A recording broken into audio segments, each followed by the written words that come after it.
Blessed and happy Monday to all of you, my dear friends, my dear brothers and sisters, my dear good people of God, faithful followers of the Daily Gospel Reflection with Father Jack, my dear kababayans. Today is April 21st, 2025, and today is Monday within the octave of Easter. Today's Gospel is from the beautiful and the wonderful account of the Gospel of Matthew, chapter 28, verses 8 to 15. Our Gospel for today tells us about the encounter of Jesus and Mary Magdalene. And Jesus told her, "Go, do not be afraid. Go and tell my brothers to go to Galilee, because in Galilee, there they will see me." They will have a reunion in Galilee. The instruction was to go to Galilee. Galilee is a rural place where the poor and the less fortunate live.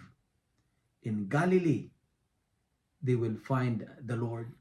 My dear friends, this is also the instruction for all of us to go to Galilee, to go to the place where there are lots of less fortunate and poor, because there we will encounter the Lord. I don't want to dwell so much on this line. However, let me speak on the reactions of the local authority after they found out about the resurrection of Jesus. Jesus was resurrected, but the chief priests remained blind to this truth. The leaders of the time remained blind about the news of the resurrection, and to cover up the truth, they used their authority, they use their resources and anything that they have in order to reverse, in order to cover or to hide the truth. Does it ring a bell? What I'm trying to say is the gospel is telling us that money talks. Money is the language of the first day of Easter. Money talks. It's just like this. If I'm the chief priest of the time, I will tell those people who know about the resurrection, I'll give you money, but shut up. I will give you money, but cover the truth. I will give you money, but you have to tell the fake news. But the question is this: can we bribe the truth? Can we cover the truth? Can we hide the truth? My dear friends, my dear brothers and sisters, if money is always the topic of your conversation, if you always love to talk money, it means the talk is very cheap. We are challenged on this first day of Easter to use our resources, to use our money to circulate the truth. Use your money, use your resources to spread the truth. My dear friends, never exchange your dignity with money. Never trade your virtues and values because of a certain amount. Never trade your integrity with money. Never trade your morals with money. When you are entrusted with money, distribute it honestly. Never cheat. Don't forge any documents, but be honest, because corruption is self-destruction. When we tell the truth will lead us to Jesus. The truth will bring us to the place where Jesus wants us to meet Him.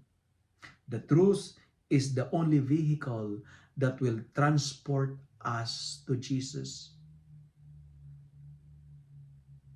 Truth is the path towards Galilee.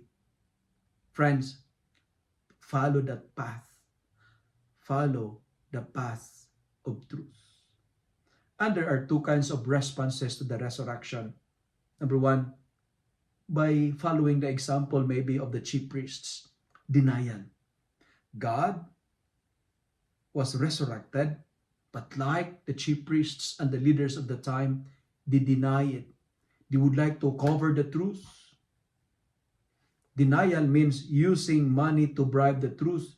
This is not the kind of response that the Lord wanted us to follow. And there's so many of us are guilty of this. Many of us, we like to use our resources in order to reverse the truth. But truth is truth no matter how you hide it, no matter how you cover it. And the second response is, we need to follow the example of these women. We need to bend our knees, bend before Jesus, adore Him, worship Him, and listen to Him. There are good numbers of people who refuse to believe the resurrection nowadays. Christ is calling us to affirm and to be witnesses of the resurrection. Let us metastasize the word that Christ is risen, and like Mary Magdalene, let us tell the world, I have seen the Lord. Let us be evangelizers. Let us proclaim the truth that Jesus is risen from the tomb and the tomb is empty. This is the day that the Lord has made. Let us rejoice and be glad in it. Alleluia, alleluia. If you love and like this reflection, kindly share it with your friends, share it with your family, make the Word of God viral so that many will be blessed. Amen.